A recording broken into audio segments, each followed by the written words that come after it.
nós vamos relaxar, meditar e dormir profundamente com essa leitura de sabedoria. O Profeta de Khalil Gibran. Eu vou ler enquanto você escuta o som da chuva e relaxa profundamente. Vamos lá.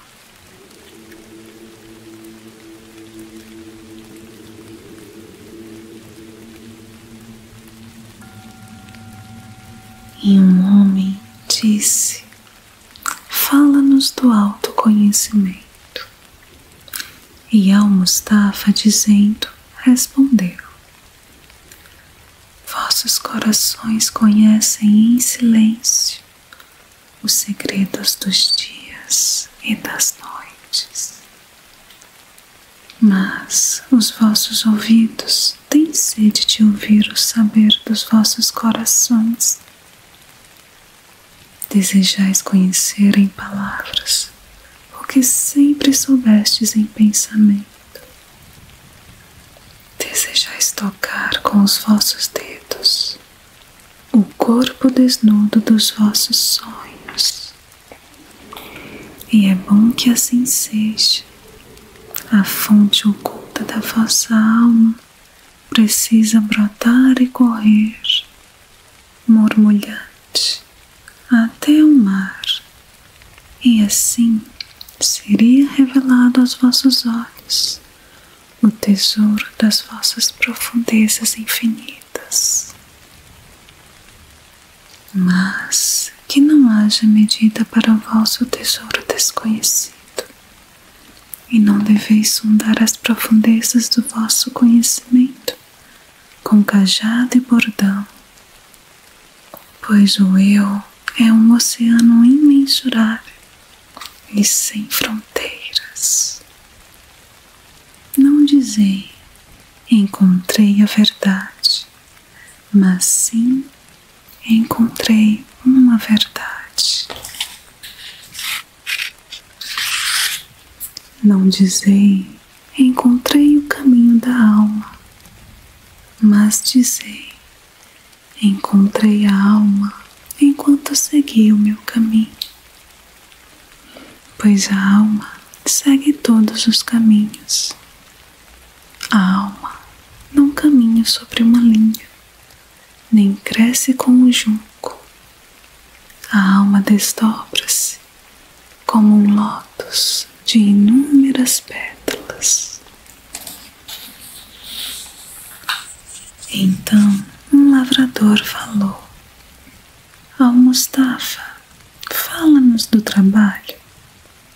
E ele respondeu dizendo: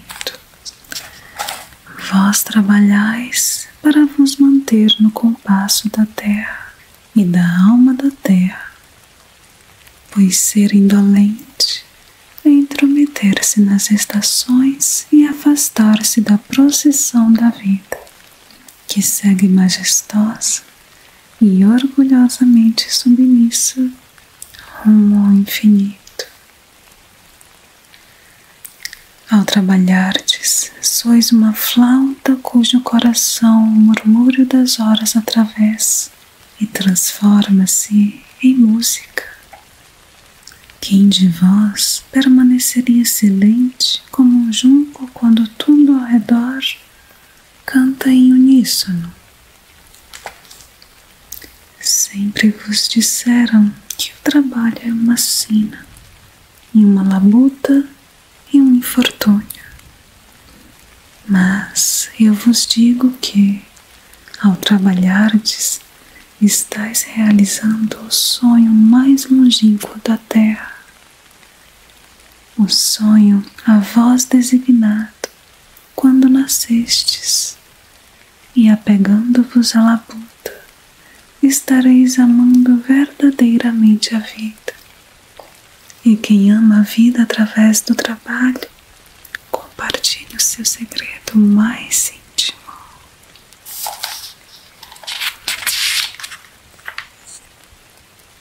Mas, se em vossas dores dizeis que o nascimento é uma aflição e as necessidades da carne uma sina escrita em vossa fronte.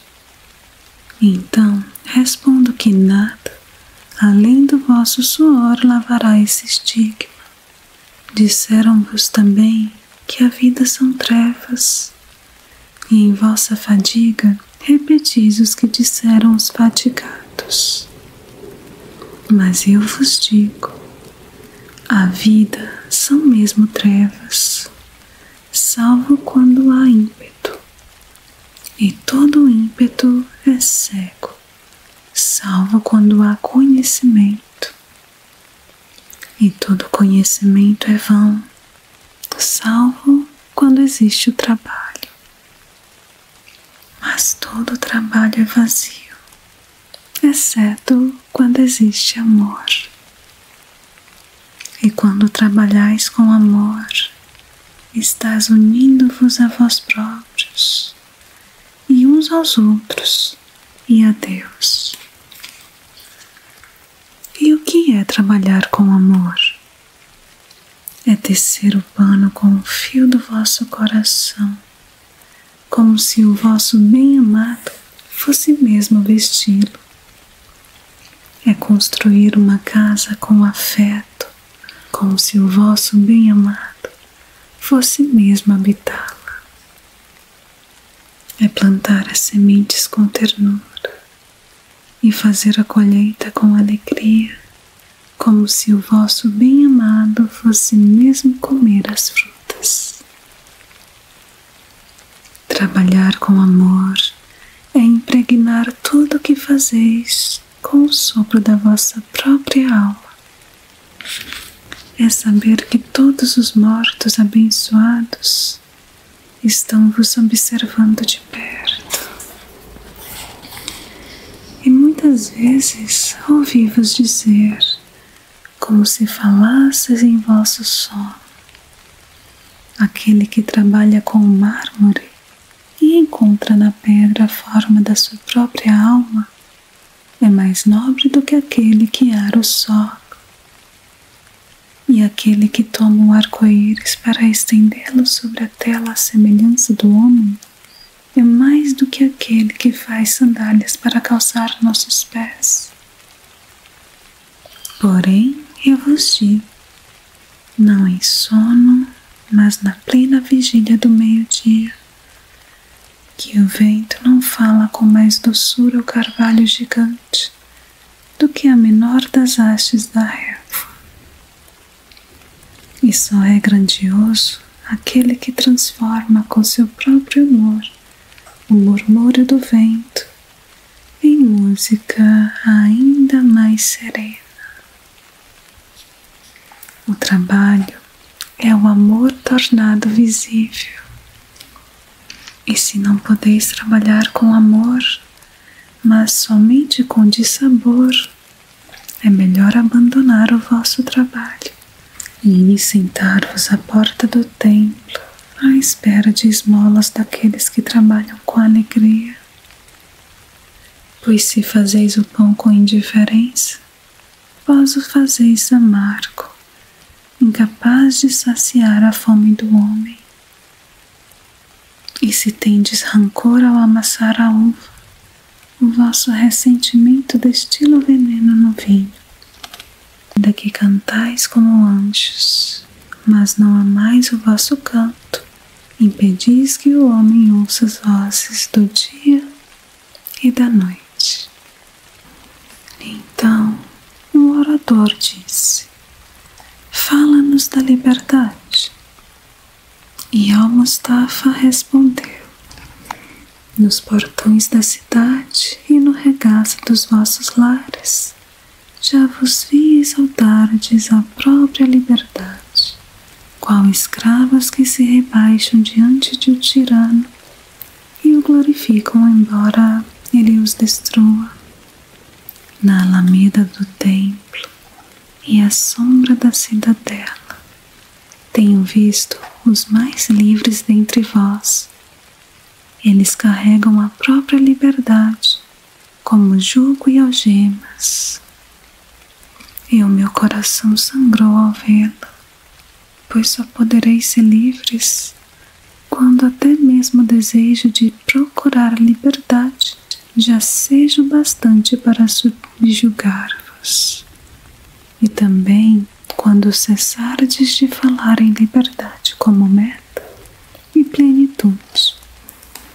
Sereis livres de verdade quando vossos dias não mais careceis de preocupações e vossas noites de necessidades e aflições.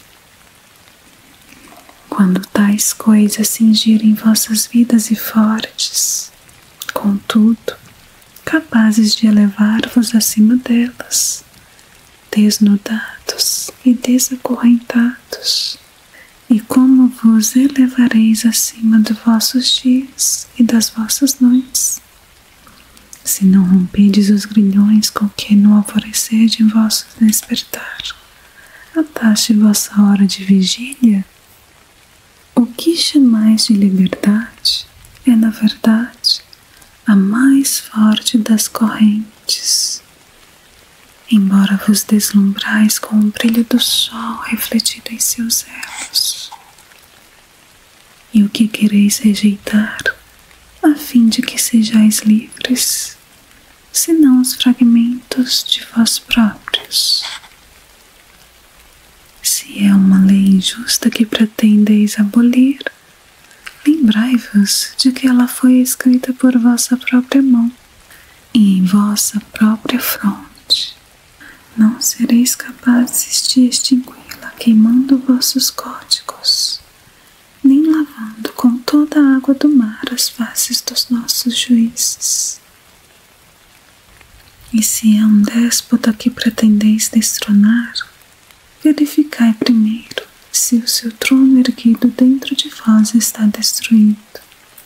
Pois como poderia um tirano dominar os livres e os altivos, se não houvesse tirania na sua própria liberdade e vergonha em sua própria altivez? E se é uma preocupação que pretendeis eliminar, ela foi por vós escolhida e não imposta. E se é um temor que pretendeis dispersar, este medo existe em vosso coração e não em poder do temido. Na verdade, tudo se movimenta dentro do vosso ser, em pares constantes, o desejado e o temido, o repugnante e o querido, o almejado e aquilo que desejais escapar. Tais coisas se movimentam dentro de vós, qual luzes e sombras. E quando uma sombra se esvai até se extinguir, a luz que permanece torna-se a sombra de uma outra luz. Assim é a vossa liberdade. Ao perder os vossos próprios grilhões, torna-se o grilhão de uma outra, ainda maior. E essa foi a nossa leitura de sabedoria relaxante de hoje. Espero que tenha te ajudado, tenha te acalmado. Deixe aqui nos comentários o que você achou e deixe sua sugestão.